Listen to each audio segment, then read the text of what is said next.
Jadi aku tuh masih belum bisa move on dari pengakuan Iza Zega tadi pagi ketika teleponan sama aku karena aku bertanya ada apa, ramai banget di sosmed tentang transferan 50 juta.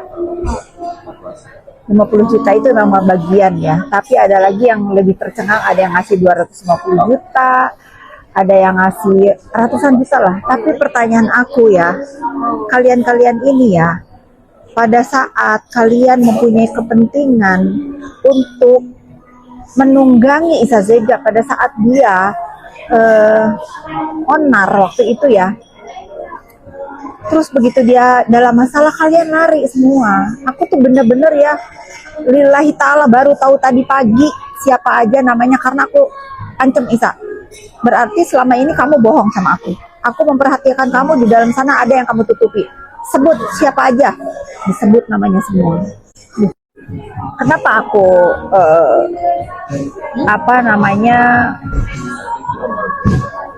bukan marah ya, aku sedikit ya, aku juga rada sedikit kecewa ya sama Isa. Kenapa nggak cerita sama aku dari awal-awal gitu.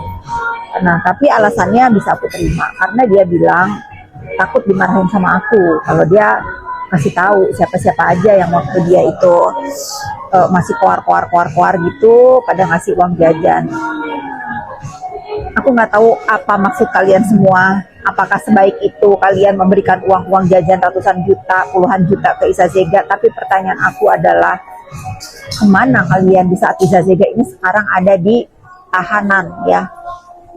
Kemana kalian semua? Kalian berpikir Iza Zega itu nggak punya rasa nggak punya rasa kecewa gitu, merasa dihore-horein, disemangatin, lalu begitu ada masalah kalian hilang semua. Jadi aku tuh seharian ini tuh aku flashback guys ya, dari pertama Iza Zega dilaporin, terus dipanggil, terus sampai bergulir ke persidangan. Aku merasa itu Iza Zega sendiri gitu. Oh ya sudah, dia dalam masalah, orang nggak ada yang mau deket karena orang yang tiba-tiba punya masalah itu pasti orang-orang nggak mau deket ya. Siapa lagi kalau bukan aku? Saat itu aku berpikirnya sesimpel itu. Ini kasihan orang nggak ada yang nemenin gitu loh. Walaupun bulian, hujatan terhadap aku, dikira aku ya dalangnya ini. Aku mah lillahi ta'ala, aku mah Allah yang tahu nih. Baru aku tahu tadi pagi. Kalau seandainya aku tahu kalian-kalian ini ya suka sering-sering ngasih Iza Zega uang jajan, nggak mungkin kalau nggak ada maksud kalian ini juga menyemangati pada saat Iza Zega itu onar. Kalau aku tahu dari awal kalian semua yang ngasih Iza Zega uang jajan, aku seret nemenin Isa pada saat di sidang. Nah, jadi aku tuh sekarang berpikir ya, kenapa Iza Zega ini ditinggalkan gitu ya saat dia di dalam tahanan. Ya karena memang dia banyak tahu guys, dia banyak tahu. Nah ini banyak tahu tentang sebetulnya siapa aja sih yang menyuruh dia ini untuk bersuara, untuk selain itu juga memang sudahlah terlalu rumit kalau aku jelaskan ya. Yang penting gini, satu hari Iza Zega bakal keluar. Biarkan dari mulut dia sendiri yang menjelaskan tentang kenapa dia bisa sejengkel itu, bisa seberani itu pada saat itu. Menurut aku memang dia banyak tahu, tapi kebenarannya biarkan Iza Zega sendiri nanti yang menyuarakan. Ingat ya, dia tidak dipenjara seumur hidup. Lalu tentang huru hara, bukan huru hara lagi ya, maksudnya berita yang lagi ramai sekarang tentang Adrina Iza Zega. Aku belum bisa berkomentar karena harus panjang lebar aku jelaskan, karena aku pun baru tahu dan baru dijelaskan sama Iza Zega tadi pagi siapa aja yang mensponsori atau mensupport dia pada saat dia belum masuk ke dalam penjara. Setelah dia di penjara, yang hanya ada di hidup dia hanya aku seorang.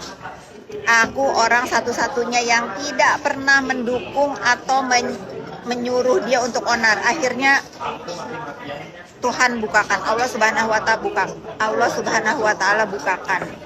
Tapi buat aku yang sudah, nanti aku jelaskan dan aku akan sebut namanya siapa-siapa aja yang waktu belum Iza Zega menyemangati lalu hilang. Ya kejadiannya kurang lebih sama ya dengan apa yang dialami oleh Yoke ya, makanya aku tuh kasihan sama Yoke. Waktu dia masih ngehina-hina aku bertahun-tahun, aduh ini si JP Uhong tangannya. Waktu dia menghina aku bertahun-tahun itu banyak banget yang DM dia, ah, ini tuh yang ngasih uang jajan bla bla bla. Aku tahu rasanya apa ya, rasanya menjadi orang yang dibully, tetapi beberapa apalagi tahu teman-teman aku komunikasi ngasih uang, aku tahu rasanya bagaimana. Nah makanya itu sekarang ternyata bukan hanya Yoke nih yang begini, Isa juga. Nah sekarang kalian yang nyuruh Yoke sama Isa onar, giliran mereka menderita kalian hilang lenyap. Berdebah emang kalian. Aku tahu siapa-siapa. Aku juga baru tahu ternyata, oh ini orang-orang yang menyemangati Isa Zega untuk onar-onar. Nah, kalian mendingan kalian DM aku daripada aku sebut namanya. Minta maaf.